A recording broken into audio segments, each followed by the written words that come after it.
సృష్టిలో ఆదిలో దేవుడు మనుషులను ఏం చేశాడు? సృష్టించాడు అని అనడానికి మరొక లెసన్ చెప్పుకుని పూర్తిగా నేర్చుకుందాం. ఇప్పుడు ఏంటంటే, వీళ్ళు దేవుడు మనల్ని కన్నాడు, మనం ఆయనలోంచి వచ్చాము అని చెప్పడానికి చాలా వచనాలు వాడుకుంటారు వీళ్ళు. ఉదాహరణకి ద్వితీయోపదేశకాండం 32:18, తర్వాత కీర్తనల గ్రంథం 119లో యెహోవా నీవేన భాగం, అదొకటి ఉపయోగించుకుంటారు. దాని గురించి ఒక రోజు పెడతాను లెసన్. నెక్స్ట్ ఇంకోటి ఏంటంటే, తరతరముల నుండి నీవే మాకు నివాస స్థలము, 90వ కీర్తన, దీన్నోటి వాడుకుంటారు. ఇంకోటి ఏంటంటే యోబు గ్రంథము. ఇప్పుడు రండి యోబు గ్రంథానికి వద్దాం. యోబు గ్రంథము 38వ అధ్యాయం. యోబు గ్రంథము 38వ అధ్యాయము 21వ వచనం. అక్కడ ఏముందో చూద్దాం. యోబు గ్రంథం 38వ అధ్యాయము 21వ వచనం. ముందు 4వ వచనం చూద్దాం. 4వ వచనం, నేను భూమికి పునాదులు వేసినప్పుడు నువ్వెక్కడ ఉంటివి? నీకు వివేకము కలిగిన ఎడల చెప్పుము అని చెప్పి వీళ్ళు వెంటనే దూకెత్తారు. ఎక్కడికి? 21వ వచనానికి దూకేసి, ఇదంతయు నీకు తెలిసి ఉన్నది కదా, నీవు బహువృద్ధుడువు, నీవు అప్పటికి పుట్టి ఉంటివి అని అన్నాడు కదా దేవుడు. ఏంటి సందర్భం? ఏంటి దీని వెనకాల అసలు కారణం ఏంటి? ఇక్కడ చెప్పబడుతున్న విషయం ఏంటి? ఇది ఇది ఇది ఇది ఇది ఎందుకు చెప్తున్నాడో మనకు తెలియాలంటే అసలు బ్యాక్గ్రౌండ్లో ఏం జరుగుతుంది అన్నది వీళ్ళకి ఏం తెలీదు. పనికి మాలిన బోధ, చెత్త బోధ. ఈ నరేష్ కుమార్ BOU నరేష్ కుమార్ ఉన్నాడే, ఇతనంత అజ్ఞానం ఎవడో లేడా, అంత దరిద్రంగా బోధిస్తున్నారు ఈరోజు వీళ్ళు. ఇప్పుడు దేవునిలో నుంచి వచ్చిన ఆత్మలమైతే దేవుడు రాయించిన మాటలు, దేవుడు రాయించిన సంగతులు, దేవుని ఆత్మలైన మనకు అర్థం అవ్వాలి కదా. కొరింథీయులకు రాసిన పత్రికలు ఇందాక 2వ అధ్యాయంలో చూసాం కదా. దేవుని సంగతులు దేవునిలో నుంచి వచ్చిన ఆత్మకే తెలుస్తాయి అన్నాడు. మరి మనం దేవునిలోంచి, దేవుడు కంటే వచ్చిన ఆత్మలమైతే ఈ 21లో ఉన్న అధ్యాయం ఈ వచనం కాస్త అర్థం. ఇప్పుడు యేసు ప్రభు వారి గురించి, నిత్యత్వం గురించి వీళ్ళకి ఎలాగ అర్థం కాదు. ఇంక ఈ జన్మకి ఎప్పటికీ అర్థం కాదు వీళ్ళకి. కనీసం ఇలాంటి చిన్న విషయాలైనా అర్థం కాకపోతే ఏంటి వీళ్ళ పరిస్థితి? ఇప్పుడు నేను చెప్తాను. అంటే వీళ్ళ ఉద్దేశం ఏంటంటే, భూమికి పునాదులు వేసేటయానికి మనం అక్కడే ఉన్నాము అని చెబుతున్నాడు దేవుడు. అర్థమవుతుంది మీకు? అంటే సృష్టి ఇంకా జరగక మునిపే పునాదులు వేస్తున్నప్పటికే అప్పటికి మనం ఉన్నామంటున్నాడు దేవుడు. యోబుతో మాట్లాడుతూ మనం ఉన్నామంటున్నాడు. అంతేకాకుండా అప్పటికి మనం వృద్ధులం అంటే అప్పటికే పెద్దవాళ్ళం. అంటే అప్పటికే ఎప్పటి నుంచో ఉంటున్నా, అప్పటి నుంచే ఎన్ని వేల సంవత్సరాలు మట్టించి మరి ఉన్నామో తెలీదు. వృద్ధులం అంటే అనుభవనీయులం, పెద్దవాళ్ళం అని అర్థం. అక్కడ మీకు అర్థమవుతుందా? అంటే ఈ BOU ఏం చెప్తున్నారంటే, మనం ఇప్పుడు పుట్టినోళ్ళం కాదు. బైబిల్ ఓపెన్ యూనివర్సిటీలో ఒక పాఠం ఉంది, నా DBDH ఫస్ట్ ఇయర్లో ఉంటుంది. ఏంటంటే, మనిషి జన్మదినము రహస్యమా? అంటే చాలా మంది పుట్టినరోజులు చేసుకుంటున్నారు కదా. ఒక వ్యక్తి పుట్టినరోజు చేసుకుంటున్నాడు. వాడి దగ్గరికి వెళ్ళి, ఒరే నాయనా ఎలా పుట్టావంటారు నువ్వంటే, ఈ రోజునే పుట్టాను, ఈ తారీఖునే పుట్టాను. నిజంగా ఈ తారీఖునే పుట్టావా? ఈ తారీఖునే పుట్టాను. అంటే అంతకుముందు లేవా? అంతకుముందు నేను పుట్టకముందు మా అమ్మ కడుపులో ఉన్నాను అంటాడు. ఓహో, మీ అమ్మ కడుపులో లేనప్పుడు ఎక్కడున్నావు? మా నాన్న కడుపులో ఉన్నాను. మీ నాన్న కడుపులో లేనప్పుడు ఎక్కడున్నావు? తండ్రుల గర్భాలలో నుండి దాటుకుంటూ తల్లి గర్భంలో వచ్చాను. ఇప్పుడు తండ్రుల గర్భంలోకి ఎలా వచ్చేవారు నాయన? అలా వెనక్కి వెళ్ళిపోతే ఆదాములోకి వెళ్ళిపోతాం అందరం, అవునా? ఆదాములోకి ఎప్పుడు వచ్చాం? దేవుడి నుంచి వచ్చాం. ఎప్పుడు వచ్చాం? దేవుడు సృష్టించినప్పుడు. ఆదాముని నేలమంటితో చేసిన తర్వాత దేవుడు ఆదాములోనికి ఈ మనుషులందరినీ పంపించాడు. ఇప్పుడు అసలు దేవునిలో ఎప్పటి నుంచి ఉన్నాం? దేవుడు అంటున్నాడు, భూమికి పునాదులు వేసేటాయనకి నువ్వు ఉన్నావు. అంటే వీళ్ళ చెప్పి లెసన్ ఇది. నేను చెబుతున్నది కాదు, ఇది బైబిల్ చెబుతున్నది అసలే కాదు, వీళ్ళ చెబుతున్నది. నువ్వు భూమికి పునాదులు వేసేటాయనకు ఉన్నావు యోబు. అప్పటికే నువ్వు మహావృద్ధుడవు యోబు అని దేవుడు అంటున్నాడట ఇక్కడట. దీని లెక్క ప్రకారం మనం దేవునిలోనికి ఎప్పటి నుంచో ఉన్నాం. దేవుడు ఎప్పుడో మనల్ని పుట్టించుకున్నాడు, ఎప్పుడో కలగ చేసుకున్నాడు మనల్ని. ఆ తర్వాత మనం భూమి మీదకి వచ్చాం ఆదాము ద్వారా. ఆ తర్వాత గర్భాలు దాటుకుంటూ, తండ్రుల గర్భాలు దాటుకుంటూ తల్లి గర్భంలో పడ్డాం. తల్లి గర్భంలోంచి భూమి మీద పడ్డాం. ఇది మన జన్మదినం రహస్యం. ఈ లెక్కని మనం పుట్టినరోజు చేసుకోవాలంటే అసలు దేవునిలోనికి ఎప్పుడు వచ్చామో ఆ డేట్ తెలియాలి అంటారు మనోళ్ళు. మీకు అర్థమవుతుందా? మనం పుట్టినరోజు చేసుకోవాలంటే మనం ఈ పుట్టుక కాదు, తండ్రిలోకి వచ్చిన పుట్టుక కాదు, ఆదాములోకి వచ్చిన పుట్టుక కూడా కాదు. ఏ పుట్టుక? అసలు తండ్రిలోనే ఎప్పుడు దేవునిలో మనం ఎప్పుడు క్రియేట్ చేయబడ్డాము, దేవునిలో మనం ఆత్మలుగా ఎప్పుడు పుట్టాము, ఆ డేట్ తెలిస్తే అప్పుడు పుట్టినరోజు చేసుకోవాలంటారు వీళ్ళు. ఎలా అనంటే ఈ వచనాలన్నీ చూపిస్తారు. మీకు అర్థమవుతుందా? ఇప్పుడు యోబు గ్రంథము 38వ అధ్యాయము 21వ వచనంలో ఉన్న మాట మనం ఎలా అర్థం చేసుకోవాలి అంటే బ్యాక్గ్రౌండ్ తెలియాలి మనకి. యోబు గ్రంథం యొక్క హిస్టరీ తెలియాలి. అసలు ఏంటి అక్కడ చెప్పబడుతున్న సందర్భం ఏంటి అని అంటే మీకు ఇంకో విషయం చెప్పి నేను వివరణలోకి వెళ్తాను. ఈ నరేష్ కుమార్ ఉన్నాడు కదా, అతను ఏమంటున్నాడంటే ఇదంతయో నీకు తెలిసి ఉన్నది కదా, నువ్వు బహువృద్ధుడువు, నువ్వు అప్పటికి పుట్టి ఉంటావు మరి అని అంటున్నారు వీళ్ళు కొంతమంది అని అంటున్నాడు. మరి అనే అక్షరం ఉంది అక్కడ అంటున్నాడు. అక్కడ అర్థమవుతుంది మీకు? నువ్వు పుట్టేశావు మరి అని ఏమో దేవుడు ఎటకారం ఆడతాడా అంటున్నాడు. ఎవరు? నరేష్. దేవుడు ఎటకారం ఆడతాడా, అపహాసం చేస్తాడా? అసలు తను బైబిల్ చదువుతున్నాడు? అసలు ఎప్పుడైనా యోబు గ్రంథాన్ని స్పష్టంగా చదువుకుంటారు. ఎందుకంటే వీళ్ళకి కావలసిన వచనాలు ఏరుకుంటారు. ఇప్పుడు ఒక టాపిక్ చెప్పాలి, పుట్టినరోజు గురించి చెప్పాలి. పుట్టినరోజు గురించి సంబంధించిన ఏ రెఫరెన్స్లు తీసుకుంటే బాగుంటుంది అవి వెతికేసుకుంటారు. ఆ రెఫరెన్స్లకి ఆ చెప్తున్న ఆ అంశానికి రెఫరెన్స్లో ఏమైనా సంబంధం ఉండదంటే ఉండదు. అసలు అర్థమవుతుంది మీకు? అస్సలు సంబంధం ఉండదు, కానీ వాడేసుకుంటారు. మనం దేవునిలోంచి పుట్టిన వారమా, దీనికి సంబంధించిన రెఫరెన్స్లు ఏమున్నాయి తీసేయడం, వాడేయడం, ఇలా కలిపి చేర్పేశారు. మళ్ళీ వీళ్ళు ఏం చేస్తారంటే మనం దేవుని పిల్లలము అని చెప్పడానికి మనం క్రీస్తులోనికి రాకముందు మాటలు వాడుకుంటారు, క్రీస్తులోకి వచ్చిన తర్వాత పౌలు గారు ఉన్నారు మనం దేవుని పిల్లలము, మనం దేవుని సంతానము, దేవుడే మన తండ్రి అని కొత్త నిబంధనలో క్రైస్తవులను గూర్చి చెబుతున్న మాటలు కూడా వీళ్ళు మనుషుల పుట్టుక గురించి తీసేసుకుంటున్నారు. మీకు అర్థమవుతుందా? కొత్త నిబంధనలో ముఖ్యంగా పత్రికల్లో క్రైస్తవులైన వారి గురించి అపోస్తులు మాట్లాడుతున్నప్పుడు వీళ్ళు ఎవరి గురించి మాట్లాడుతున్నారు? క్రైస్తవుల గురించా లేకపోతే టోటల్ మానవులందరి గురించా అన్నది ఏమి లేదు, సెన్స్ లేదు. వీళ్ళకి వేసేసుకోవడమే. దేవుడు మన తండ్రి, అదిగో తండ్రి అంటే వేసింది. ఇప్పుడు తండ్రే. మనం ఎవరం చెప్పండి? దేవుని పిల్లలమే.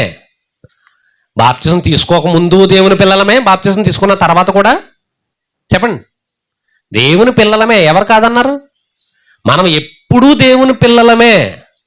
ఆదాము దేవుని కుమారుడే, కయ్యను దేవుని కుమారుడే, అందరం ఎవరు? దేవుని పిల్లలమే. ఎలా దేవుని పిల్లలు? ఎలా అంటే 2 రకాల దేవుని పిల్లలం. బాప్తిసం తీసుకోక ముందు కయ్యను ఉన్నాడు, తమ్ముని చంపేశాడా? కయ్యను దేవుని కుమారుడే. ఎలాగా? సృష్టింపబడిన కుమారుడు. మీకు అర్థమవుతుందా? సృష్టింపబడిన కుమారుడు. ఇప్పుడు మనం బాప్తిసం తీసుకున్నాం, క్రైస్తవులకు మనం ఎవరు? సృష్టింపబడిన కుమారులు మనం ఒకప్పుడు. అయితే ఆ సృష్టింపబడిన కుమారుడు ఆ అపవాది చేతిలో నలిగిపోయిన ఆ కుమారుడు నీటిలో ఏమయ్యాడు?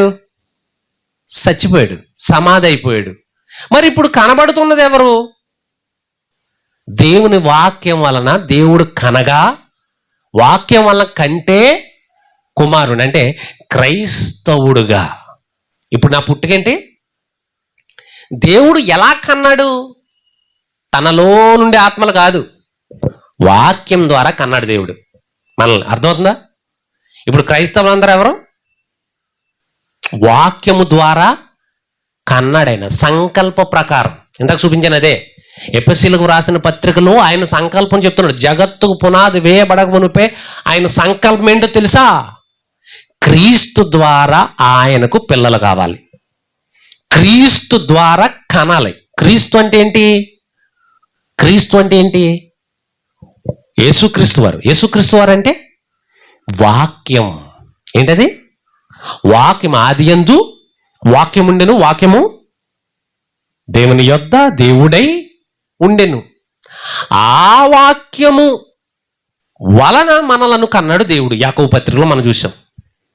అంటే క్రీస్తు ద్వారా కనెను అన్నదైనా, వాక్యము ద్వారా కనెను అన్నదైనా రెండు ఒక్కటే. అంటే మనం కన్న పిల్లలం అంటే ఎస్, కన్న పిల్లలమే. ఎలా కన్న పిల్లలు? క్రీస్తు ద్వారా కన్న పిల్లలం.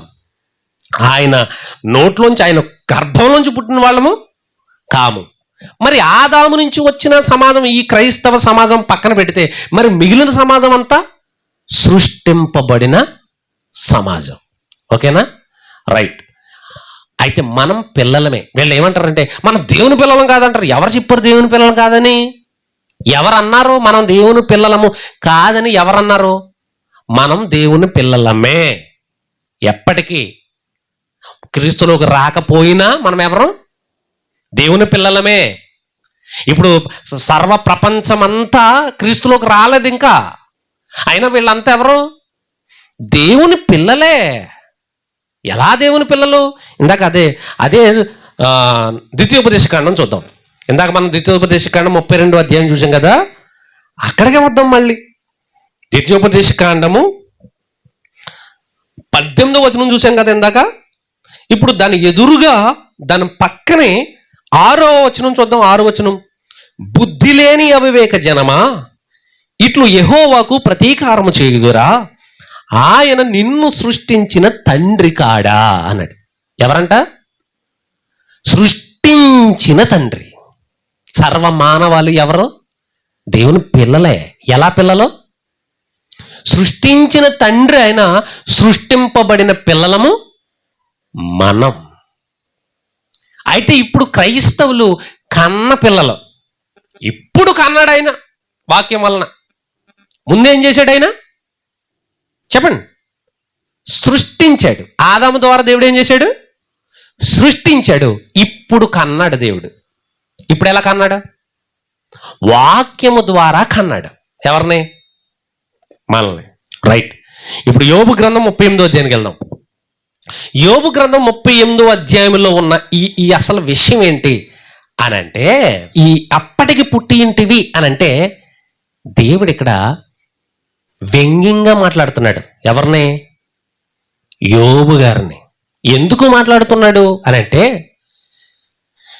యోబు గ్రంథంలో యోబు గురించి దేవుడు ఏమంటాడంటే, యోబు యథార్థవంతుడు, నీతిపరుడు, గొప్పవాడు అని మాట్లాడతాడు. చాలా మందికి కూడా యోబు అంటే సహనమూర్తి, శాంతమూర్తి, యోబు గారు అంత సహనం ఉండాలి అలాగని పెద్ద హైలైట్ చేస్తూ ఉంటారు యోబు గారిని. పర్లేదు, చేయొచ్చు, దాంతో తప్పేం లేదు. అయితే యోబు మనం ఊహించినంత సహనపరుడేం కాదు. ఇది తెలియాలి, క్రైస్తవ సమాజానికి తెలియాలి. యోబు మనం ఊహించినంత సహనపరుడు కాడు. యోబు కూడా సహనాన్ని చంపుకున్నవాడే, సహనాన్ని విడిచిపెట్టిన వాడే. యోబు గారికి భయంకరమైన సమస్యలు వచ్చేసాయి. సాతాను శోధన కదా, దేవుడు అధికారము, సాతానుగాడు శోధన. వీళ్ళిద్దరి మధ్యలో యోబు నలిగిపోయాడు. మనకు తెలుస్తుంది. సమస్తం కోల్పోయాడు. కోల్పోయిన తర్వాత ఏం జరిగింది అంటే, తన శరీరం కూడా కుళ్ళిపోయింది. తన శరీరం కూడా కురుపులతో నాశనం అయిపోయింది. బూడిదలో కూర్చుని శిలపెంకులతో గోక్కుని బూడిద రాసుకుంటూ చాలా బాధపడుతున్నాడు. యోబు గ్రంథం అంటే ఏంటి తెలుసా? ఆర్గ్యుమెంట్ గ్రంథం అంటారు దీన్ని. అర్థమైందా? వాదోపవాదాలతో కూడిన గ్రంథం ఏదైనా ఉందంటే అది యోబు గ్రంథమే. అది అర్థమైందా? వాదం అంటే ఏంటి? గొడవలు. యోబు గ్రంథంలో గొడవలు ఎక్కువ కనపడతాయి. ప్రతి అధ్యాయంలోనూ గొడవలే. ఎందుకు గొడవలు? ఎలాగైనా సరే యోబు నోట సాతానుగాడి ఉద్దేశం ఏంటి? యోబు నోట దేవుణ్ణి దూషించాలి, దేవుణ్ణి చీ అనిపించాలి, యోబు ద్వారా దేవుణ్ణి నెగిటివ్గా చూపించాలి. యోబు గొప్పవాడని, యథార్థవంతుడని, మంచోడని దేవుడు సర్టిఫికెట్ ఇచ్చేస్తున్నాడు. కాదు, యోబు అంత మంచోడేమి కాదు. ఇది దేవునికి నిరూపించాలి. ఎవరో అపవాదిగాడి యొక్క టార్గెట్ ఏంటంటే నువ్వు అనుకున్నట్టుగా యోబు మంచోడు కాదు. ఎలా చెప్తావు? ఒక్కసారి నాకు కుదులు అన్నాడు. నీ కుదిలితే ఏం చేస్తావు? యోబు ద్వారా యోబుని నీ మీదకే నేను గొడవకు వచ్చేలా చేస్తాను అన్నాడు. ఏమన్నాడు? నువ్వు యోబు నీకు ప్రార్థన చేస్తున్నాడు, ఓకే. నిన్ను స్మరిస్తున్నాడు, ఓకే. ప్రతిరోజు బలులు అర్పిస్తున్నాడు, ఓకే. భయభక్తులు కలిగి ఉన్నాడు, సూపర్గా ఉన్నాడు, యథార్థంగా ఉన్నాడు కదా, అవును. నువ్వంటే పిచ్చి కదా యోబుకి, అవును. నీ మీదకు యుద్ధానికి వచ్చేలా చేస్తాను చూసుకో. అంటే కొంతమంది ఏం చేస్తారంటే పచ్చని కాపురంలో సిచ్చులు పెట్టేస్తారు. కొంతమంది పనికిమాలిళ్ళు ఉంటారు. యోబు దేవుడు, వీళ్ళిద్దరూ తండ్రి కొడుకులు అనుకుంటే వీళ్ళ మధ్యలో అన్యోన్య సంబంధం ఉంది, మంచి సంబంధం ఉంది. మీకు అర్థమవుతుందా? ఇలాంటి యోబు, ఇంతగా ప్రేమిస్తున్న యోబు నోటితో దేవుణ్ణి దూషించేలా చేయాలి. ఏంటి నువ్వు నాకు ఏం చేసావు అని అడగాలి ఒక మాట. మీకు అర్థమవుతుందా? తప్పిపోయిన కుమారుడు గురించి మనకు తెలుసు. అడే నా ఆస్తి నాకు ఇచ్చేయి అన్నాడు. ఊరు ఎందుకురా బాబా అన్నాడు తండ్రి. ఏంటి ఏవా అన్నాడు. ఊరు ఇస్తాను కానీ ఎందుకురా అని చెప్పాడు. నీకు అన్న అనవసరం, ఇచ్చిపడే అన్నాడు. అంతే, ఇచ్చేసాడు, వెళ్ళాడు, చచ్చాడు, అయ్యాడు. అవునా? మొత్తం సర్వనాశనం అయిపోయాడు. తర్వాత మళ్ళీ వచ్చి తండ్రి కాళ్ళు పెట్టుకున్నాడు డాడీ అని. ఆ చెడు గుణం ఎలా వచ్చింది వీడికి? యదవ స్నేహం. తప్పిపోయిన కుమారుడికి యదవ స్నేహం వల్ల తండ్రి మీద తిరగబడే పనికిమాలిన గుణం వచ్చింది. అలాగే యోబు గారికి దేవుడి మీద తిరగబడే గుణాన్ని అపవాదిగాడు క్రియేట్ చేశాడు. అది ఎలాగంటే, యోబు ఎప్పుడైతే బూడిదలో కూర్చుని శిలపింకలతో గోక్కుంటున్నాడో 3 స్నేహితులు వచ్చారు. ఎలీఫజు, బెల్దదు, జోఫర్ అని 3 స్నేహితులు వచ్చారు. వీళ్ళు వచ్చి 7 రోజుల వరకు మాట్లాడలేదు. అల్లా యోబు యొక్క దుస్థితి చూసి బట్టలు చింపుకుని ఆకాశం వైపు కన్నులెత్తి ఏడ్చి బూడిద చల్లుకుని ఘోరంగా ఏడ్చారు వాళ్ళు. యోబు స్నేహితులు. మీకు అర్థమవుతుందా? ఆ తర్వాత 7 రోజులు పోయిన తర్వాత యోబు మాట్లాడడం మొదలెట్టాడు. నేను ఏం చేశాను? నాకేంటి దుస్థితి? అసలు నేను పుట్టకపోతే బాగున్ను, మా అమ్మ నన్ను కనకపోతే బాగున్ను, అప్పుడే నేను చచ్చిపోతే బాగున్ను, అసలు మా అమ్మ కడుపులోనే పడకపోతే బాగున్ను అని అనుకుంటూ మాట్లాడుతూ ఉంటే ఒకడు తగులుకున్నాడు ఈ 3లో. ఎలీఫజ్ అన్నవాడు. ఒరే నువ్వేదో పాపం చేసి ఉంటావురా, లేకపోతే నీకు ఈ గతి ఏంట్రా అని అంటాడు. అప్పుడు దానికి సమాధానం యోబు ఏం చెప్పాడంటే, ఒరే నేను ఏం పాపం చేయలేదురా, నేను అసలు నాకులాగా ఎవడు ఉండడురా అన్నాడు. మళ్ళీ ఇంకొకటి తగులుకుని ఏడిసావు, నువ్వేదో చేసి ఉంటావు అన్నాడు. ఫస్ట్ మెల్లగా స్టార్ట్ చేశారు వీళ్ళు. యుద్ధం, గొడవ, వాదం. అదే చెప్పాను కదా, యోబు గ్రంథం అంతా ఏంటి? వాదోపవాదాలతో కూడింది. మెల్లగా స్టార్ట్ చేసి కొంచెం ఎదరికెళ్ళిన తర్వాత గ్యాంగ్ యోబుని తిట్టడమే మొదలు పెట్టారు వీళ్ళు. ఫస్ట్ ఎలా వచ్చారు వాళ్ళు? యోబుని చూసి ఏమైపోయారు వాళ్ళు? బట్టలు చింపేసుకున్నారు. పాత నిబంధనలో ఆ రోజుల్లో బట్టలు చింపుకోవడం అంటే అది బాధకి తీవ్ర స్థాయి అని అర్థం. ఈరోజు బట్టలు చింపేసుకున్నా ఏం పర్వాలేదు. ఎందుకు? బీరువల నిండా, కబోర్డ్ల నిండా బోల్డ్ అని బట్టలు ఉన్నాయి, నష్టమే లేదు. ఈ సొక్క ఇలా చింపేసుకున్నా పర్వాలేదు. కానీ ఆ రోజుల్లో ఒంటి మీద ఉన్న బట్ట చింపుకున్నాడంటే ఆడు కొన్ని లక్షల రూపాయలు నాశనం చేసుకున్నాడని అర్థం. ఆ రోజుల్లో బట్టలు లేవు కాబట్టి, దుస్తులు లేవు కాబట్టి. అలాంటి పరిస్థితుల్లో వాళ్ళ బట్టలు చింపుకుని యోబుని చూసి ఆశ్చర్యపోయి ఏడ్చారు. మరి అల్లో అరే యోబా నీకే ఎందుకు వచ్చిందిరా ఈ పరిస్థితి అని ఏడ్చారు. అలా ఏడ్చిన వీళ్ళు కొంత దూరం, కొన్ని అధ్యాయాలు అలా దాటినప్పటికీ, ఒరే నువ్వు మహా పిసినారోడు వంట, నువ్వెవడకి పిల్లికి కూడా బిచ్చి పెట్టవంట, అసలు ఎవడన్నా నీ ఇంటికి అడుక్కునేవాడు వచ్చి బాబా కొంచెం బియ్యం పెట్టి బావంటే అలాగే అని అంట మొదలెట్టారు. మళ్ళీ దానికి యోబు, ఒరే నేను అలాగ అసలు ఏం చేయలేదురా, నేను అసలు యథార్థంగా ఉన్నానురా, నేను మంచోన్రా, నేను చాలా పుణ్యత్ముండ్రా, నేను అలా రా, నాకు ఇలా రా. అసలు నేను వీధిలో నడుచుంటూ వెళ్తే ప్రతి ఒక్కరూ సలాం చేసేవారురా. నాకు పంచాయతీకి వెళ్తే నేను వెళ్ళేదాకా కూడా పంచాయతీ జరిగేది కదరా. నేను వెళ్ళిన తర్వాత నేను అలా వెళ్ళగానే నన్ను చూసి అందరు లేచిపోయేవారురా. నేను వెళ్ళి కూర్చుని మీరు అందరు కూర్చోండి అనివ్వండి. నేను ఒక పెదరాయుడిని. యోబు గారు ఎవరు? ఒక పెదరాయుళ్ళ నేను ఉండేవాడిని. ఆ తర్వాత ప్రతిరోజు కూడా నా ముఖం చూడకుండా ఎవరు పనుల్లో కూడా వెళ్ళేవారు కాదు. అంతలా ఉండేవాడిరా నేను, అంతలా చేశాను రా నేను అని అంటే మళ్ళీ శిష్యులు, స్నేహితులు, ఏడుసావు, నువ్వు చెప్పే సోదు కవులు మేము ఎండాక రాలేదు ఇక్కడికి. నీకు ఈ గతి ఎందుకు పట్టింది? నువ్వు పాపం చేసావు, ఏదో పనికిమాలిన పని చేసావు, ఒప్పుకో. ఇప్పుడు కానీ దేవుని దగ్గరికి వచ్చి దేవుని కాళ్ళు పెట్టుకుని ఏడు, ప్రభువా నాకు ఈ సమస్య తీసి, నేను తప్పు చేశాను, ఒప్పుకో. యోబు ఏమండి చెప్పండి, యోబు పరిస్థితి ఏంటి? నేను చేయలేదురా మొర్రో. ఏళ్ళేంటి? చేసావు, చేయలేదు, చేసావు, చేయలేదు, చేసావు, చేయలేదు, చేసావు, ఇదే ఆర్గ్యుమెంట్. చివరికి వచ్చినప్పటికీ యోబు ఎలా మాట్లాడతాడు తెలుసా? ఒరే, నేను ఇంత హీన స్థితిలో ఉన్నాను కదా, మీరు స్నేహితులే కదా, ఎవడైనా వచ్చి స్నేహితుడు ఇలాగ అయిపోతే కాస్త కూస్త ఏదో మంచిగా సాయం చేస్తాడు, కానీ మీరేంట్రా నన్ను మాటలతో చంపేస్తున్నారు అంటాడు దేవుడు. యోబు ఎంత సారాస్థాయికి వెళ్ళిపోతుందంటే ఏమంటాడు తెలుసా? ఒరే, దేవుడు వదిలిపెట్టేసాడులే, కానీ వీళ్ళు అంటారు దేవుడు నిన్ను వదిలేశాడురా, నిన్ను వదిలేశాడు, నీ పని అయిపోయింది, ఇంకా నువ్వు వేస్ట్ గడు నువ్వు అని అంటారు వీళ్ళు. ఎవరిని? యోబుని.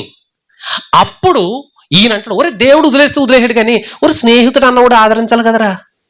ఒరే మీరు ఆదరించే వాళ్ళేనా? ఆదరించే వాళ్ళు ఇలాగే మాట్లాడతారా? ఒరే నాని ఎవడు రమ్మన్నారా మిమ్మల్ని అని అడుగుతాడు కడకి చివరికి వచ్చినప్పటికి. ఎవరిని? స్నేహితుల్ని. యోబు అంటాడు, అసలు మిమ్మల్ని ఎవడు రమ్మన్నాడో, ఒరే నాకు ఇలా జరిగింది, మీరు రండిరా, నన్ను చూడండిరా, ఏడండ్రా, నాకు సాయం చేయండిరా, నేనేమని అడిగాను మిమ్మల్ని? మీరే వచ్చారు. వచ్చిన వాళ్ళు వచ్చినట్టుగా నా సమస్య ఏంటో చూసి వెళ్ళిపోవాలి, కానీ ఏంట్రా మీ మాటలు ఏంట్రా, కత్తులతో దూస్తున్నారా మీ మాటలు అని చెప్పేసి వాదిస్తాడు. వాదించినప్పటికీ వాళ్ళ మాటలు ఇంకా, రే ఈ యోబుగాడు మనం ఏం చెప్పినా తిరుక్కుడు ఎత్తనాడు రా అని చెప్పి సైలెంట్ అయిపోతారా. ఇంకా నీతో వాదలేదురా బాబు, నువ్వు పెద్ద వదరబోతురా బాబు అని చెప్పేసి ముగ్గురు సైలెంట్ అయిపోతారు. ఆ పక్కన అక్కడ ఒక చిన్న కుర్రోడు ఉంటాడు. ఆడికి 15 ఏళ్ళు 20 ఏళ్ళు ఉంటాయి, యవనస్తుడు. ఆ కుర్రోడు వచ్చి, ఏంటి సార్ ఇందాక నుంచి నేను చూస్తున్నాను, ఇన్ని రోజులు మట్టించి యోబు నోరు మూయించలేకపోయారు మీరు. అతని పేరు ఎలుహు. చెప్పండి, ఎలుహు. యోబు నోరు మూయించలేకపోయారు మీరు. యోబు ఎంతసేపు నీతిమంతుడని చెప్పుకుంటున్నాడు, నేను నీతిమంతుడినే, నేను పాపం చేయలేదు అంటున్నాడు. ఒకసారి ఆ కుర్రోడు మాట్లాడుతున్న మాటలేంటో చూద్దాం. ఏ కుర్రోడు? ఎలుహు అనేవాడు. ఎలుహు అనేవాడు ఏం మాట్లాడుతున్నాడు చూద్దాం. ఫస్ట్ 4వ వచనం చూద్దాం. 32వ అధ్యాయం యోబు గ్రంథము 4వ వచనంలో, యోబు గ్రంథము 32వ అధ్యాయం 4వ వచనంలో, వారు ఎలుహు కన్నా ఎక్కువ వయసు గలవారు గనుక అతడు యోబుతో మాట్లాడవలనని కనిపెట్టి ఉండేను. అంటే ఈ ముగ్గురు స్నేహితులు యోబుతో మాట్లాడుతున్నప్పుడు పక్కనే కూర్చుని ఉన్నాడు ఇతను కుర్చీ చేసుకుని. ఎవరు? ఎలుహు పక్కనే కూర్చుని ఉన్నాడు. ఉన్న తర్వాత వీళ్ళతో వాదించేస్తున్నాడు యోబు. ఏమని వాదిస్తున్నాడు తెలుసా? స్నేహితులతో ఈ ముగ్గురితో ఏమని వాదిస్తున్నాడు తెలుసా? ఒరే నేను దేవుణ్ణి అడుగుతాను రా, దేవుడితో వాదం పెట్టుకుంటాను రా, నేను ఏ తప్పు చేయలేదురా, నేను ఏం పాపం చేయలేదురా, దేవుడి దగ్గరికి వెళ్ళి బతిమాలమంటున్నారా ఏంటారు మీరు? నేను బతిమాలను. నేను దేవునితో ఏం పెట్టుకుంటాను చెప్పండి? వాదం పెట్టుకుంటాను. ఎందుకు చేసావు, నాకెందుకు ఇలా చేసావు, నేను ఏం తప్పు చేశానని అడుగుతాను దేవుణ్ణి. ఎవరు అడుగుతారంట? యోబు అడుగుతాడట. అంటే ఇతన్ని ఎంతలాగా మెంటాలిటీగా దేవుడి మీదకే తిరగబడి చేసేలాగా ఎవరు మాట్లాడారు ఇప్పుడు? స్నేహితులు రెచ్చగొట్టేరు. చివరికి యోబు వీళ్ళకి సమాధానం చెప్పే కార్యక్రమంలో యోబు ఏమన్నాడు తెలుసా? నేను దేవునితో వాదం పెట్టుకుంటాను, దేవుడి దీనంతటికి కారణం, నేను మంచోణ్ణి, నేను పవిత్రుణ్ణి, నేను సూపరు, నేను నెంబర్ 1, నేను ఎవ్వరికి ఏ హాని చేయలేదు, దేవుడే కావాలని న్యాయం తప్పాడు నా విషయంలో, నేను అడుగుతాను దేవుణ్ణి, నేను వదిలేను అన్న కాడికి తిరగబడ్డాడు. ఎవరు? యోబు. ఇదంతా ఎవరు చూస్తున్నారు? దేవుడు చూస్తున్నాడు. ఏం బాబు, నన్నే అడుగుతావా నువ్వు? నన్నే నాతోనే వాదం పెట్టుకుంటావా నువ్వు? ఆహా అన్నాడు. అయితే ఈ లోపులో ఎలుహు అన్నవాడు వచ్చి వీడింకా పెట్రోల్ వేసాడు. ఈ మంట మీద ఏం చేశాడు? పెట్రోల్ వేసాడు. ఈ ముగ్గురు స్నేహితుల్ని, మీరు ఆగండి, యోబుని నేను నోరు మీంతాను కదా అని చెప్పి పెట్రోల్ ఎలా పోసాడు చూద్దాం. పెట్రోల్ ఎలా పోసాడు చూద్దాం. 32వ అధ్యాయము. యోబు ఏమంటున్నాడో ఎలుహు చెప్తున్నాడు. ఎలుహు మాట్లాడుతూ 8వ వచనం, 33వ అధ్యాయము 8వ వచనం. నిశ్చయముగా నీ మాటలు నా చెవిని వినబడెను. ఎలుహు అంటున్నాడు. ఎవరితోటి? యోబుతో అంటున్నాడు. యోబు, ఇంతవరకు నేనేం మాట్లాడలేదు, పెద్దోళ్ళు మాట్లాడుతున్నారు కదా, నేను సైలెంట్గా ఊరుకున్నాను. వాళ్ళకి నువ్వు సమాధానం చెప్పేస్తున్నావు, ప్రతిదానికి సమాధానం. నువ్వు నీతిమంతులాగా నువ్వు సమాధానం చెప్తున్నావు. దేవుని ముందు నువ్వు తల వంచడానికి కూడా నువ్వు అసలు నువ్వు వంగట్లేదు. నేను ఏం తప్పితే నీతిమంతుడు అంటున్నావు. ఇందాక నుంచి అంటున్నాను, నేను చిన్నోడు కాదని కలగ చేసుకోవట్లేదు అంతే. ఇప్పుడు నేను నోరిప్పుతున్నాను, నాకు సమాధానం చెప్పు. నువ్వు చెప్పు, సరిచేద్దాం, మన ఇద్దరం మాట్లాడుకుందాం. ఒకవేళ నువ్వు నీతిమంతుడు అని నిరూపించు. నేను మాట్లాడతాను, నా మాటల్లో నువ్వు నీతిమంతుడు అని నిరూపించు. నేను సైలెంట్గా కూర్చుంటాను. నువ్వు నీతిమంతుడు అవటమే నాకు కావాలి, కానీ నువ్వు నీతిమంతుడు కాదని నేను నిరూపించేస్తాను. నువ్వు నీతిమంతుడని నిరూపించుకో అని అంటూ 33వ అధ్యాయం 8వ వచనంలో ఎలుహు అంటున్నాడు, నిశ్చయముగా నీ పలుకులు నా చెవిని వినబడిను. నేను విన్నాను, నువ్వేం మాట్లాడావో నేను విన్నాను. నీ మాటల ధ్వని నాకు వినబడింది. నీ సౌండ్ కూడా, నువ్వెంత గట్టిగా మాట్లాడుతున్నావో అది కూడా నాకు తెలుసు అని చెప్తూ, ఏమన్నావో తెలుసా నువ్వు? ఎవరంటున్నారు ఈ మాటలు? ఎలీహు. ఎవరిని? యోబుని. అక్కడ నిలబడి ఆ బూడిదలో ఉన్న వ్యక్తిని నువ్వేమన్నావో తెలుసా అని అనేసి అంటున్నాడు, నేను నేరము లేని పవిత్రుడను, మాలిన్యం లేను పాపరహితుడను. ఇవన్నీ అన్నాడు. ఎవరు? యోబు అన్నాడు. అంతకుముందు అధ్యాయంలో అన్నాడు. 24వ అధ్యాయానికి వెళ్తే అన్నాడు. తర్వాత నేను మాలిన్యము లేని పాపరహితుడను, ఆయన నా మీద తప్పులు పట్టుచుటకు సమయం వెతుకుచున్నాడు. ఇప్పుడు ఎవరి మీద నేరం మోపుతున్నాడు? నేను నేరం లేని పవిత్రుడను, మాలిన్యం లేని పాపరహితుడను. పాపరహితుడు అంటే పాపరహితుడు, పాప సహితుడు, 2 పదాలు. అర్థమైందా? పాప సహితుడు అంటే పాపముతో ఉన్నవాడు. పాపరహితుడు అంటే చెప్పండి, పాపము లేనివాడు అని అర్థం. అర్థమైందా? పాపరహితుడను అంటే యోబు అన్నాడు ఈ మాటలన్నీ. నేను పాపము మాలిన్యం లేని పాపరహితుడను, ఆయన నా మీద తప్పులు పట్టించుటకు సమయం వెతుకుచున్నాడు. ఎవరైనా? యోబు మాటల్లో ఆయన ఎవరో? దేవుడు. యోబు అన్నాడు, నేను చాలా నెంబర్ 1. ఎంత నెంబర్ 1 అంటే స్వచ్ఛమైన పాల కంటే నెంబర్ 1 నేను. నాలో తప్పులు ఎతుకుతున్నాడు ఆయన. ఎవరో? దేవుడు. దేవుడు తప్పులు ఎతుకుతాడా? ఇది దేవుడి మీద వేసిన నేరమా కాదా చెప్పండి? నేరమా కాదా? ఇప్పుడు నేనున్నాను, నేను మంచోడ్నే, స్వామి అని నేను మంచోడ్నే. నన్ను ఎంతసేపు తప్పుడుగా సృష్టించడానికి, తప్పుడుగా క్రియేట్ చేయడానికి, తప్పుడు అని చూపించడానికి దేవుడు ఎప్పుడు నా మీద నేరాలు ఎత్తాను ఉంటాడు అన్నాను అనుకో. నేను దేవుణ్ణి ఏం చేసినాడు? నేను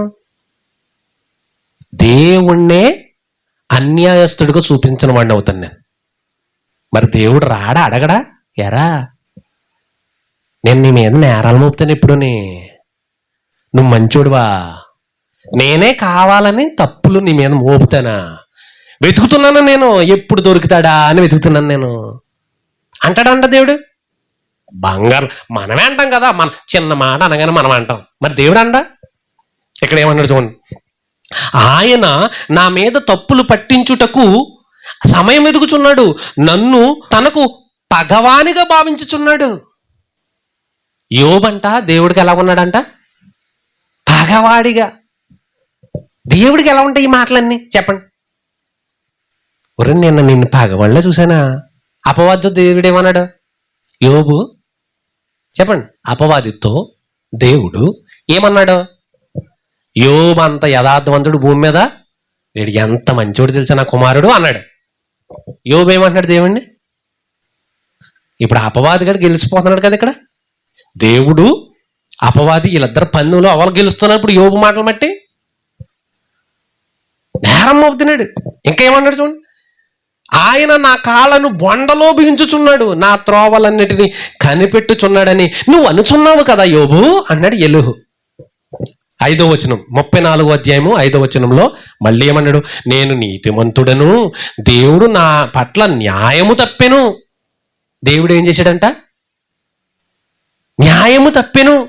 న్యాయవంతుడినై ఉండియు నేను అబద్ధికునుగా ఎంచబడుచున్నాను. ఎవరు? యోబు.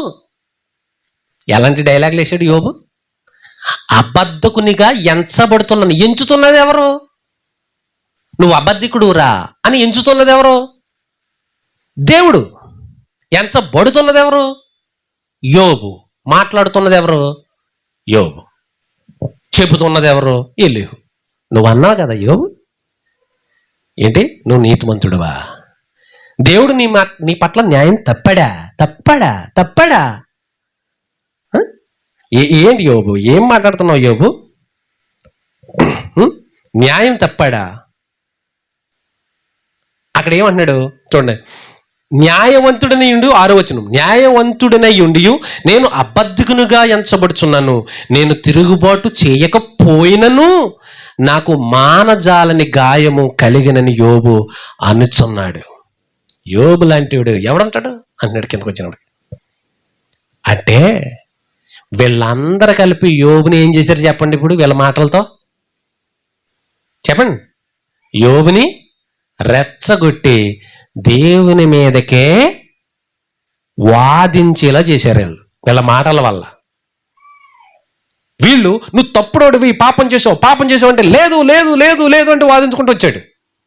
వీళ్ళు ఇంకా కారం పోసి రెచ్చగొట్టారు. అప్పుడు నేను తప్పుడోని కాదు, దేవుడే నా విషయంలో జోక్యం చేసుకున్నాడు, నేను తప్పుడోని కాదు, నేను అన్యాయస్తుని కాదు, దేవుడు అన్యాయం చేశాడు.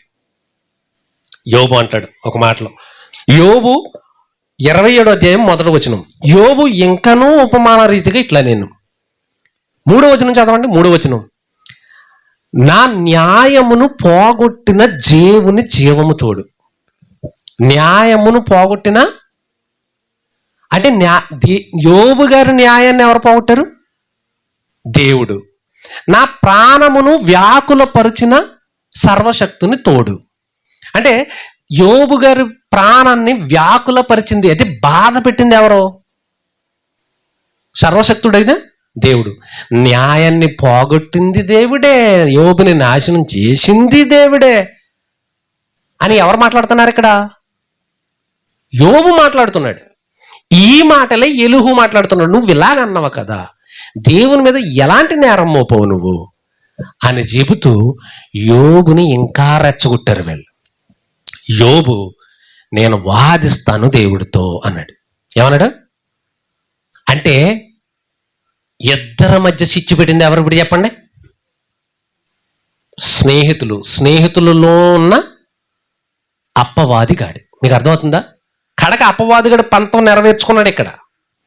దేవుని మీదకే తిరుగుబాటు చేసి, ఇప్పుడు దేవుని మీద వాదించాలంటే దేవుడు అంటాడు, ఒరే నాతోనే వాదమా నీకు అంటాడు. మరి నేనేం చేశాను తప్పు అంటాడు. సరే నీ తప్పు గురించి నేను చెప్తాను, నాతో వాదించేంత గొప్పడువా నువ్వు, నాతో వాదించేంత ఉత్తముడువా నువ్వు, నాతో సమానమా నువ్వు అంటాడు. అంటాడండా. దేవునితో వాదించాలంటే ఏమవ్వాలి? ఒక మనిషితో వాదించాలంటే మనం కూడా మనుషులమే కాబట్టి ఇద్దరం ఈక్వలే కాబట్టి ఏం చేశారో నువ్వు అని అడుగుతాడు వీడు. నువ్వేం చేసావురా అవతలోడు అడుగుతాడు. నా విషయంలో నువ్వు ఇలా చేసావు, ఎందుకు చేసావు అని అంటాడు అవతలోడు. నువ్వు మాత్రం అలా ఎందుకు చేసావు అంటాడు అవతలోడు. ఇద్దరి మధ్య ఏమో జరుగుతుంది? వాదోపవాదం. ఇప్పుడు ఇక్కడ యోబు, అక్కడ దేవుడు. అర్థమవుతుంది మీకు? దేవుడు ఏం చేసినా మంచి కోసమే చేస్తాడు, ఏం చేసినా ఆయన సంకల్పం ప్రకారమే చేస్తాడు. ఆయనతో వాదించేంత సీన్ ఉందా మనిషికి? అందుకే దేవుడు అన్నాడు, నాతో వాదించేంత సీన్ ఉందా? ఎవరు నాతో సమానుడువా నువ్వు? యోబు 9వ అధ్యాయంలో ఒక మాట అంటాడు. 9వ అధ్యాయానికి రండి ఒకసారి, ముగించుకుందాం. 9వ అధ్యాయము 3వ వచనం, 2వ వచనం. వాస్తవమే, ఆ సంగతి అంతే నేను ఎరుగుదును. నరుడు దేవుని దృష్టికి ఎట్లు నిర్దోషియగును? నరుడు దేవుని దృష్టికి ఎట్లు నిర్దోషియగును? వాడు అంటే నరుడు ఆయనతో వాద్యమాడగోరిని ఎడల 1000 ప్రశ్నలలో ఒక్కదానికైనను వాడు ఆయనకు ఉత్తరం ఇయ్యలేడు. అర్థమైంది మీకు?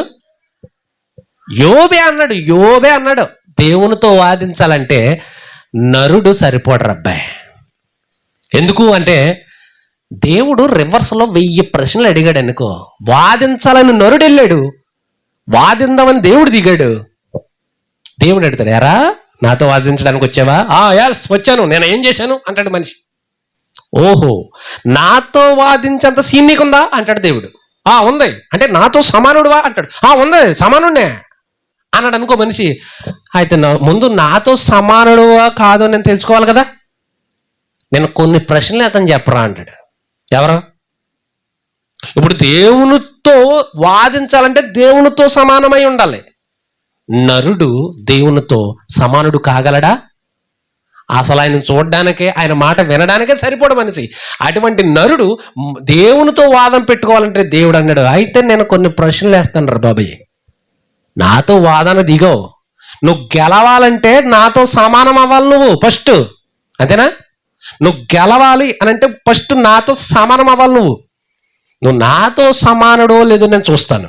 నేను అడిగిన దానికి నువ్వు ప్రశ్నలు చెప్పు, నేను అడిగిన ప్రశ్నలు నువ్వు సమాధానం చెప్పని 1000 కాదు కొన్నే వేసేటి ప్రశ్నలు. యోబేమన్నాడు?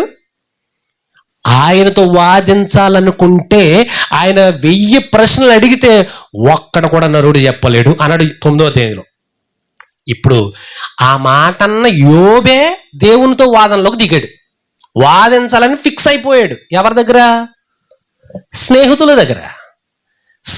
దగ్గర నేను దేవునితో వాదిస్తాను, దేవుడు నా విషయంలో నీతి తప్పాడు, న్యాయం తప్పాడు, నన్ను బాధ పెట్టాడు, నన్ను అలా చేశాడు, నిన్ను ఎలా చేశాడు, నేను అసలు ఏమీ చేయలేదు, నేను శుద్ధపూసను, నేను మంచోడిని, చాలా పవిత్రుణ్ణి, కావాలని చేశాడు, నేను అడుగుతాను దేవుణ్ణి అన్నాడు యోబు. తీవ్ర స్థాయికి వెళ్ళిపోయాడు. కడకే యోబు ఎక్కడ దాకా వెళ్ళిపోయాడు తెలుసా? దేవుడు మంచోడు అనుకున్నాను కానీ మంచోడు కాదు అనే లోపల దేవుడు దిగాడు. ఆ మాట అనకూడదు. ఇప్పుడు మీకు అర్థమవుతుందా? అపవాది గడికి యోబుకి పందెమేంటి? అపవాదికి దేవుడికి పందెమేంటి? నిన్ను యోబు సేవిస్తున్నాడు, నిన్ను ప్రేమిస్తున్నాడు, అదే నోటితో నిన్ను మంచోడు కాదు అనిపించేస్తా అన్నాడు. అనిపించరా అన్నాడు దేవుడు. వెళ్ళాడు, చేశాడు, వీళ్ళ స్నేహితుల్ని రెచ్చగొట్టాడు. యోబు నేను వాదిస్తాను అంటూనే చివరకు వచ్చి ఎలుహు మాటలు, ఎలుహు 32వ అధ్యాయంలో స్టార్ట్ చేసి, ఎలుహు అనేవాడు కుర్రోడు 32వ అధ్యాయంలో స్టార్ట్ చేసి 37వ అధ్యాయం వరకు కొనసాగకుండా మాట్లాడుతూనే ఉన్నాడు. అసలు యోబుకి ఛాన్స్ ఇవ్వలేదు తిరిగి మాట్లాడడానికి. ఎవరు? ఎలుహు అనే కుర్రోడు యోబుకి ఛాన్స్ ఇవ్వలేదు. ఆ 3 స్నేహితులు ఇచ్చారు ఛాన్స్ తిరిగి సమాధానం ప్రత్యుత్తరం ఇవ్వడానికి. ఎలుహు అన్నవాడు ఇవ్వలేదు. అంత గంభీరంగా యోబుని ఇంకా కించపరిచి మాట్లాడాడు. ఇంకా ఆ దెబ్బతో ఒక యోబు ఒకటి ఫిక్స్ అయిపోయాడు, దేవుడు మంచోడు కాదు, నేను ఇంత నెంబర్ 1 అయితే, నేను ఇంత కరెక్ట్గా ఉంటే నన్ను ఇంత భయంకరంగా శిక్షించాడు దేవుడు నన్ను అని అనే స్టేజ్కి వచ్చే లోపల అప్పుడు దేవుడు ఎంటర్ అయిపోయాడు. 38వ అధ్యాయము ఇప్పుడు చూడండి, 38వ అధ్యాయము మొదటి వచనం. అప్పుడు యెహోవా సుడిగాలి నుండి ఇలాగూ యోబునకు ప్రత్యుత్తరం ఇచ్చాను. ఏమన్నాడు? జ్ఞానం లేని మాటలు చెప్పి ఆలోచనను చెరుపుచున్న వీడెవడు? జ్ఞానం లేని మాటలు చెప్పి ఆలోచన చెరుపుచున్న వీడు ఎవడు అన్నాడు యోబుని. ఎవరు? ఇంతకీ యోబు గారు ఆలోచనను చెరుపుతున్నది ఎవరు? ఎలుహు స్నేహితులు చెరిపేశారు, మొత్తం చెడిపేశారు. ఇంకా టోటల్గా యోబుని దేవుడి మీదకి తిరుగుబాటు చేసేంత సీన్కి తీసుకొచ్చేసారు వాళ్ళు. అప్పుడు దేవుడు వచ్చి అంటాడు, పౌరుషం తెచ్చుకో. మనం కొన్ని సందర్భాలు అంటాం కదా, ఒరే నీకు అంత పొగరసం ఉంటే నేను చెప్పిందని, నేను అడిగిందని చెప్పరా ముందు అంటాను చూసారా? ఒరే నువ్వు అంత పొగరసం మీదకి వచ్చేస్తున్నావు కదా, నీకు అంత పొగరోసం ఉన్నవాడవైతే, నువ్వు అంత రోసం కలిగిన వాడవైతే, నేను అన్నదానికి సమాధానం చెప్పు ముందు ఫస్ట్, అప్పుడు నువ్వు కదులు, నాకు దీనికి సమాధానం చెప్పు, నువ్వు కదులు అంటాను చూసారా. అలాగంటున్నాడు ఇక్కడ దేవుడు. ఎవరిని? యోబుని. ఏమన్నాడు చూడండి, పౌరుషం తెచ్చుకుని నడుము బిగించుకును, నేను నీకు ప్రశ్న వేయదును, నీవు దాన్ని నాకు తెలియజెప్పు అని చెప్పి, ఏంటి నాతో వాదించడానికి రెడీ అయిపోయావు. నేను ప్రశ్న ఎత్తాను, నాకు సమాధానం చెప్పరా ముందు. యోబు, నేను భూమికి పునాదులు వేసినప్పుడు నువ్వు ఎక్కడున్నావు? ప్రశ్న. మొదటి ప్రశ్నకి ఏమైపోతాడు యోబు? సెట్ అయిపోయింది సెక్షన్. మొదటి ప్రశ్నకే ఇంకా ప్రశ్నలు వర్షం కురుస్తూనే ఉన్నాడు. నేను భూమికి పునాదులు వేసినప్పుడు ఎక్కడున్నావు? నీకు వివేకం కలిగి ఉన్న ఎడలు చెప్పు, నీకు తెలిసిన ఎడల దాని పరిణామం నిర్మించిన వాడెవడో చెప్పు. ఇవన్నీ నువ్వు నేను వేసిన ప్రశ్నలన్నిటికీ నువ్వు సమాధానం చెప్పగలిగితే నువ్వు నాతో సమానుడు అవుతావు. ఎవరితో? దేవునితో సమానం. అప్పుడు నువ్వు వాదించవచ్చు. నాతో సమాధానం చెప్పాలంటే, నాతో నువ్వు సమానుడు అవ్వాలంటే నేను అడిగిన ప్రశ్నలకి సమాధానం చెప్పాలి. సముద్రం లోతుల్లో అగాధ జలాలు ఉన్నాయి, ఓటలు ఉన్నాయి, తెలుసా నీకు అన్నాడు. తెలిస్తే, యోబుకి తెలిస్తే యోబు ఏమవుతాడు? దేవునితో సమానం అయిపోతాడు. అప్పుడు వాదించగలుగుతాడు. నువ్వు నేను సమానం అనొచ్చు. 1000 ప్రశ్నలు వేసినా ఒక్కటి కూడా చెప్పలేడు. కడకే అలా ప్రశ్నలు వర్షం కురిపిస్తూ కురిపిస్తూ కురిపిస్తూ 21వ వచనం దగ్గర వచ్చినప్పుడు, ఇదంతా నీకు తెలుసు కదరా, నువ్వు పెద్దోడు, నా మీదకే నువ్వు వాదించడానికి వచ్చావంటే నువ్వు నాకంటే పెద్దోడు, నువ్వు అప్పుడు పుట్టేసావు. మరి నువ్వు ఇవి జరుగుతున్నప్పుడు ఇక్కడ ఒక విషయం ఏంటంటే, 4వ వచనంలో నేను భూమికి పునాదులు వేసినప్పుడు నువ్వు ఎక్కడ ఉన్నావు అని చెప్పి వెంటనే టక్కమని కాలు జంప్ చేసి 21వ వచనం వెళ్ళిపోయి అప్పటికి పుట్టింటివి అంటారు వీళ్ళు. మరి మిగిలిన ప్రశ్నలన్నీ ఏం చేస్తాం? దేవుడు మిగిలిన ప్రశ్నలన్నీ వేసుకుంటొచ్చు. 16వ వచనంలో ఏమన్నాడు? సముద్రపు ఓటల్లోనికి నువ్వు వచ్చితివా, మహాసముద్రం అడుగును నువ్వు సంచరించితివా, అవన్నీ నీకు తెలుసు కదా అన్నాడు. అంటే అర్థం ఏంటి? నువ్వు తెలుసు మరి నీకు ఇవన్నీ, చెప్పు, చెప్పరా అన్నాడు. యోబు సైలెంట్ అయిపోయాడు. ఇలా ప్రశ్నిస్తూ ప్రశ్నిస్తూ ప్రశ్నిస్తూ ప్రశ్నిస్తూ 38, 39 కూడా ప్రశ్నిస్తూ 40వ వచనం వచ్చినప్పటికీ మనం ముగింపులోకి వెళ్ళిపోతున్నాం. 40వ వచనం వచ్చినప్పటికి దేవుడు ఏమంటున్నాడు చూడండి. మరియు యెహోవా యెహోవా యెహోవా 3 సార్లు గద్దించాను అక్కడ, చూడండి సరిగా. మరియు యెహోవా యోబునకు ఇలాగూ ప్రత్యుత్తరం ఇచ్చాను. ప్రత్యుత్తరం అంటే ఏంటి? సమాధానం, జవాబు. ఆక్షేపణలు చేయజూచువాడు సర్వశక్తుడగు దేవునితో వాదింపవచ్చా అంటున్నాడు అక్కడ. అర్థమవుతుందా? మనిషి అనేవాడు ఎవడు? ఆక్షేపణ అంటే ఆక్షేపణ చేశారు అంటారు కదా, నిందలు వేయడం, ఎటకారం ఆడడం. మనిషి గుణం ఏంటి? మనిషి గుణం ఏంటి? ఎంతసేపు ఎదుటి వారిపైన ఆక్షేపణ చేయడమే మనిషి గుణం. ఎంతసేపు ఎదుటి వారిని ఆడిపోసుకోవడమే మనిషి గుణం. దేవుడు అంటున్నాడు, ఇలాంటి మనిషి సర్వశక్తుడకు దేవునితో వాదిస్తాడా? భూమి మీద తిరమలేని మనిషి దేవుడితోనే వాదించవచ్చా అని చెబుతూ కింద అంటున్నాడు, దేవునితో వాదించేవాడు ఇప్పుడు మాట్లాడరా యోబు, ఇప్పుడు చెప్పరా, నేను వేసిన ప్రశ్నకు నువ్వు సమాధానం చెప్పు అన్నాడు దేవుడు. అప్పుడు యోబు ఇలాగూ ప్రత్యుత్తరం ఇచ్చాను. ఇన్ని ప్రశ్నలు వేసిన తర్వాత పెళ్ళమని కొట్టాడు. ఇక్కడ నరేష్ అంటాడు, దేవుడు ఎటకారం ఆడతాడా అని. దేవుడు ఎటకారం కాదు, అక్కడ యోబుని గడగడలాడించేశాడు అక్కడ దేవుడు. మీకు అర్థమవుతుందా? ఇప్పుడు 4వ వచనం చూడండి. 3వ వచనం. అప్పుడు యోబు ఎప్పుడు యోబు? అప్పటికే చెమటలు పట్టేసే ఎవరికే? యోబుకి. కింద నుంచి కాచేసుకుంటున్నాడు, పైనుంచి మొత్తం వణుకు దాడ వచ్చేసింది. రా ఇప్పుడు మాట్లాడు, ఇంతక నుంచి ఎందుకు గింజేసుకున్నావు కదా, దా. వాళ్ళ మాటలకు ఏదో ఆలోచన చెరిపేసుకుని నా మీదే తిరగబడాలనుకుంటున్నావు కదా. నేను న్యాయం తప్పానా? నీ విషయంలో నేను చెడుగా చేశానా?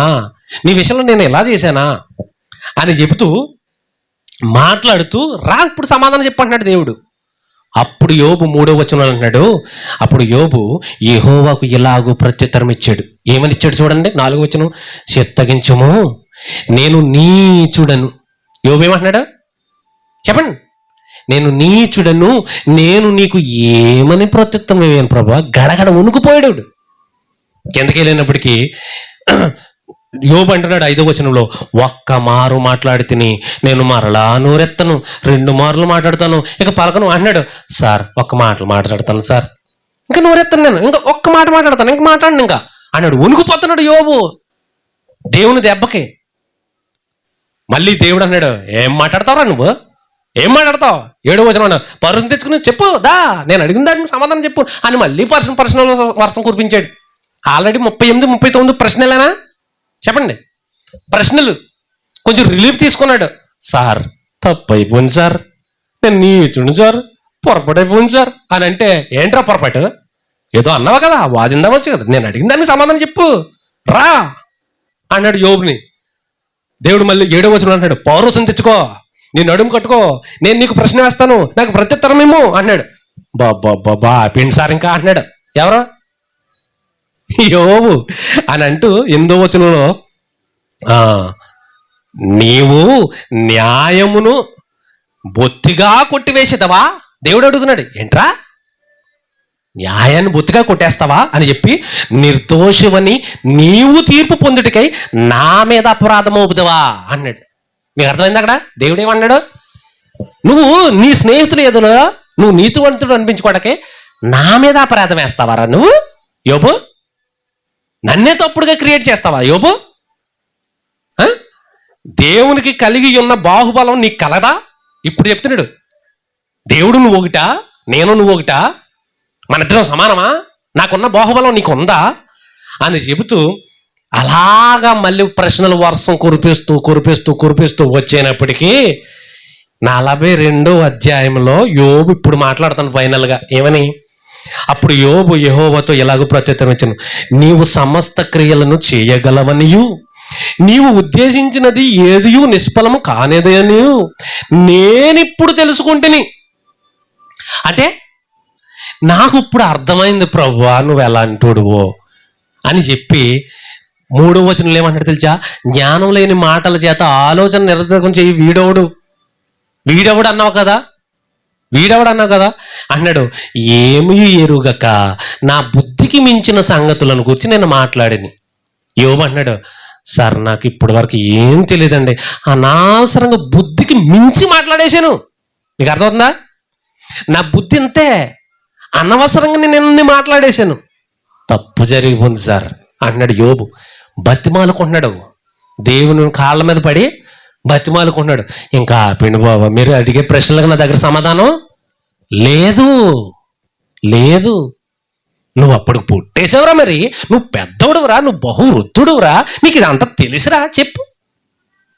నా మీద నేరం మోపుతావు నువ్వు గెలవడానికి సాక్షాత్తు దేవుడునైనా నా మీదే నేరం మోపుతావా అన్నాడు. ఇక్కడ 3వ వచనానికి ఏమంటున్నాడు? నేను ఏమియు చెప్పండి ఎరుగను, ఏమూ ఎరుగకుండానే నేను ఇవన్నీ మాట్లాడాను ప్రభా అన్నాడు. మరి అప్పుడు పుట్టి ఉంటివి, నీకు అదంతా తెలుసు అని అన్నాడు. అక్కడ తెలుసా యోబుకి? చెప్పండి, యోబుకి పుట్టాడు అప్పటికి? ఇదంతా దేవుడు మాట్లాడుతున్న మాటలు. దేవుడు యోబుని తిడుతున్నాడు, గద్దిస్తున్నాడు.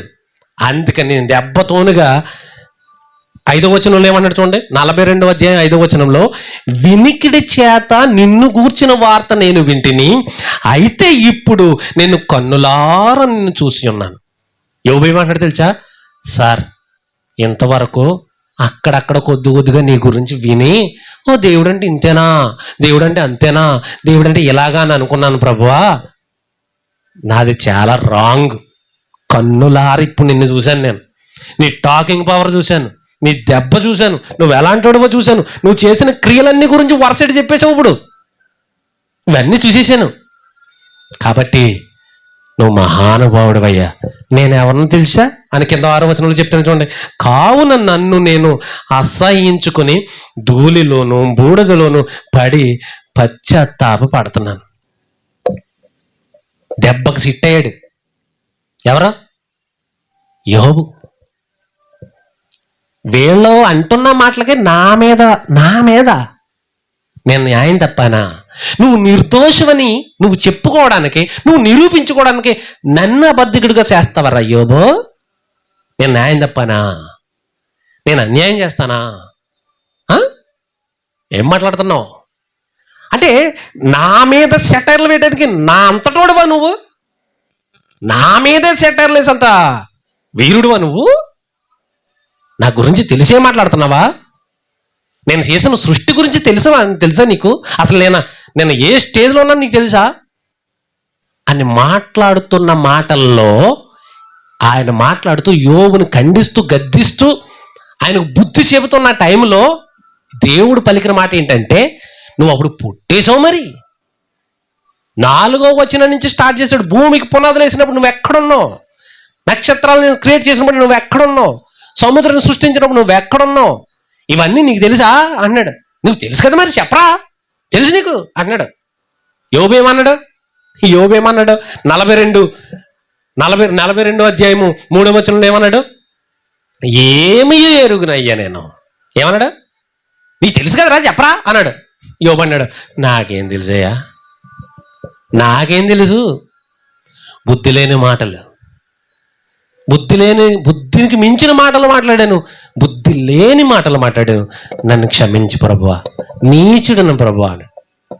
మీకు అర్థమవుతుందా? ఇక్కడ మనం చదివిన దాంట్లో ఎక్కడైనా ఆర్గ్యుమెంటే కనపడుతుంది, కానీ ఇక్కడ పుట్టున గురించి రహస్యాలు ఏమైనా ఉన్నాయా చెప్పండి? మనం సృష్టికి ముందు పుట్టాం, భూమికి పునాదులు వేసినప్పుడు పుట్టాం అని దేవుడు చెప్తున్నాడా?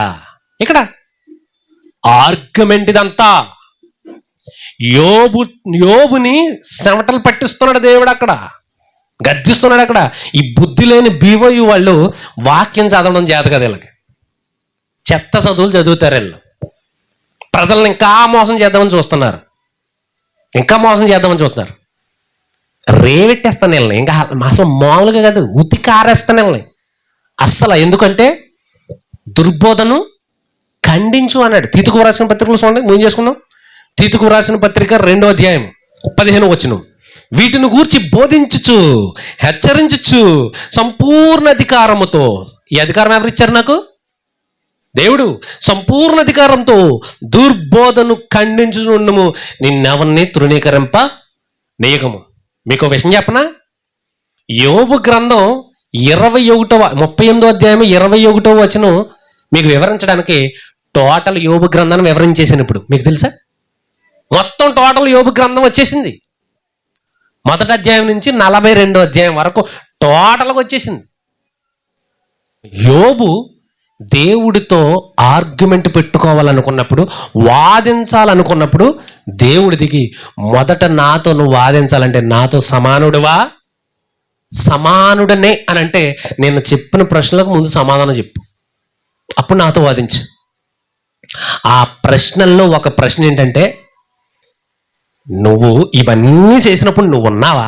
నువ్వు ఉన్నావు. మరి నువ్వు అప్పుడు పుట్టేసి అప్పటికే ముదురు, నువ్వు పెద్ద వృద్ధుడు, పెద్దోడు. మనం అంటాం కదా, మనలో చాలా మంది అంటాం, పెద్దోళ్ళు ఏదైనా మాట్లాడుతున్నప్పుడు మధ్యలో పిల్లలు వచ్చి ఏమైనా మాట్లాడారనుకో, ఎవరు నీకు తెలిసినా మరి నువ్వు అప్పుడు పుట్టేవరా,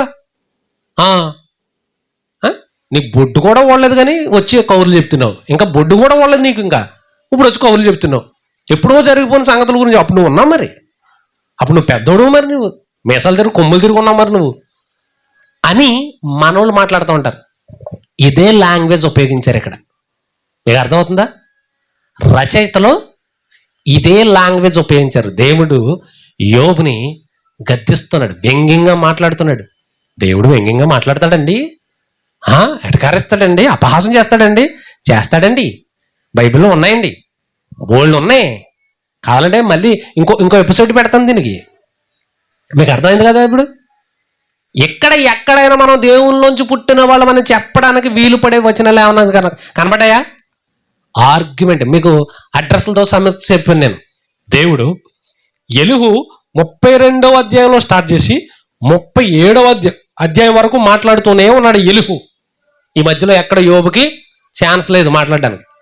38లో డైరెక్ట్గా దేవుడు వచ్చేసాడు, వాయించాడు దేవుడు ప్రశ్నల వర్షం. సమాధానం చెప్పలేకపోయాడు యోబు. 40లో ప్రభువా నేను నీచుని ప్రభువా, దరిద్రుని ప్రభువా, తప్పు అయిపోయింది ప్రభువా, నేను ఇంకేం మాట్లాడను, ఒక్క మాట మాట్లాడతాను ప్రభువా, ఇంకా మాట్లాడను ప్రభువా. మనం కూడా అంటాం కదా, సరే ఒక మాట మాట్లాడతానండి, ఇంకా నేను మళ్ళీ నువ్వు ఎత్తనండి, మళ్ళీ ఒక్క మాట మాట్లాడేసి వెళ్ళిపోతానండి, మళ్ళీ మాట్లాడినండి నేను అంటారు కదా. గొడవ జరుగుతున్నప్పుడు, తగులో పెట్టుకున్నప్పుడు, ఇది తగు. ఇది మీకు అర్థమవుతుందా? ఈ తగులో ఎవరెవరు ఉన్నారు ఇక్కడ? ఒక పక్క చెప్పండి, స్నేహితులు ఉన్నారు, ఎలుగు అని ఉన్నాడు, భార్య కూడా అక్కడే ఉండి ఉంటుంది, యోబు ఉన్నాడు, దేవుడు ఉన్నాడు. అసలైన పెద్ద మనిషి దిగిపోయాడు, ఉతికి ఆరేసేసాడు. యోబు స్నేహితులను పిలిచాడు, ఎరా మా ఓడు యథార్థంగా ఉన్న ఇతను నా మీద తిరుగుబాటు చేసింది మీరే కదా, మీరు అర్జెంటుగా బలిస్తే మీరు బతుకుతారు, లేకపోతే సస్తారన్నాడు. అప్పుడు యోబు ఏం చేశాడు తెలుసా? వాళ్ళ ముగ్గురు నిమిత్తం బలిచ్చి దేవుడి చేకి క్షమాపణ చెప్పించాడు వీళ్ళ ముగ్గురు చేత. అప్పుడు దేవుడు వాళ్ళ ముగ్గురిని క్షమించాడు. యోబు ఎప్పుడైతే బలిచ్చాడో అప్పుడు క్షమించాడు. యోబు ముందుగానే ఒప్పేసుకున్నాడు. దేవుడు దిగగానే కొన్ని ప్రశ్నలు వేయగానే యోబు ఒప్పేసుకున్నాడు, నేను తప్పుడుని, నేను మంచోడిని కాదు, నీచుణ్ణి, నీ విషయంలో తప్పుడు అర్థం చేసుకున్నాను, నేను వినికిడి వలన నీ వార్త విన్నాను కాబట్టి తక్కువగా అర్థం చేసుకున్నాను, ఇప్పుడు స్వయంగా చూశాను, అసలేంటో అర్థమైంది, నన్ను క్షమించు ప్రభువా అన్నాడు. ఆర్గ్యుమెంట్. యోబు గ్రంథం అంతా అంటే ఏంటి? ఆర్గ్యుమెంట్ గ్రంథం. స్నేహితులతో ఆర్గ్యుమెంట్, ఎలుహుతో ఆర్గ్యుమెంట్, మొత్తం అంతా అదే. అర్థమైందా? కాబట్టి ఎక్కడ కూడా మనం పుట్టాము, దేవుళ్ళ నుంచి వచ్చామన్న సందర్భాలు ఎక్కడ కూడా సెట్ కావు. అసలు ఆ సందర్భమే లేదు. మానవుల పుట్టుక గురించి అక్కడ అసలు మాట్లాడలేదు దేవుడు. తప్పుడు బోధ బీవోయుల బోధ, ఈ నరేష్ కుమార్ బోధ, వీళ్ళు తప్పుడు వాళ్ళు. వీళ్ళు పుట్టేశారు ఎప్పటికీ. యోబు పుట్టలేదు, మానవులు పుట్టలేదు, కానీ భూమికి పునాదులు వేసినప్పుడు ఎవరున్నారు అక్కడ? పిడి సుందర్రావు, ప్రసన్న బాబు, ఈ నరేష్, ఈ బీవోఏ ప్రిన్సిపల్, డిప్యూటీడర్, వీళ్ళందరూ అక్కడే ఉన్నారు. ఎక్కడ? భూమికి పునాదులు వేసేటప్పుడు పక్కన వాళ్ళే ఉన్నారు. అక్కడే ఉండి పాటలు పాడుతూ చప్పట్లు కొట్టు, దేవుడేమో శంకుస్థాపన చేస్తున్నాడు ఇటకలతో, వీళ్ళు అక్కడే ఉండి పాటలు పాడుతున్నారు. అర్థమైంది మీకు? మానవులు పుట్టగలేదు, బీవోయులు పుట్టేశారు అప్పటికి. ఈ పనికి మాలిన బోధకులు పుట్టేశారు అక్కడికి. కాబట్టి వీళ్ళ బోధలు తప్పు.